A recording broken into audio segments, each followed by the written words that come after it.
ससुराल आकर बिगड़ गई है। सपना घर की छोटी बहू है और उसकी शादी को कई साल हो गए थे। सब बढ़िया था। छोटी बहू होते हुए भी वो बड़ी का हर फर्ज निभाती थी, क्योंकि बड़ी बहू तो आते ही अलग हो गई थी। वह बहुत ही दुष्ट स्वभाव की थी। वह सास ससुर किसी की इज्जत नहीं करती थी।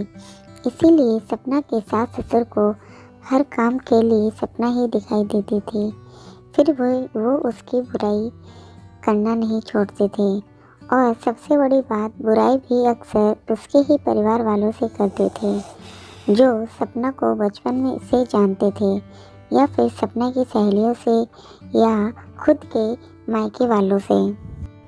पहली बार जब शादी के बाद सपना की दोस्त आई तो सासू माँ ने उससे ही सपना की बुराई करना शुरू कर दी। जब सपना को पता लगा तो उसने अपने पति सतीश से कहा, माँ जी को समझवा दिया था कि कम से कम जो लोग उसे जानते हैं उनसे तो उसकी बुराई कर खुद की जग हंसाई ना करवाए। पर उन्होंने ना सुनी, बल्कि और ये आदत ही बन गई थी। आजकल तो अक्सर ये कहती कि सपना, तुम पहले ये काम अच्छा करती थी, अब नहीं करती हो, फिर भले ही वो कोई भी काम हो। सपना की बुआ उसके ससुराल आई थी। तब सासू माँ की किटी पार्टी भी थी। वो बुआ को भी साथ ले गई और आदत ना सबके सामने ही सपना की बुराई करने लगी। कहने लगी, सपना पहले सब अच्छा करती थी, पर अब कोई काम ठीक से नहीं करती।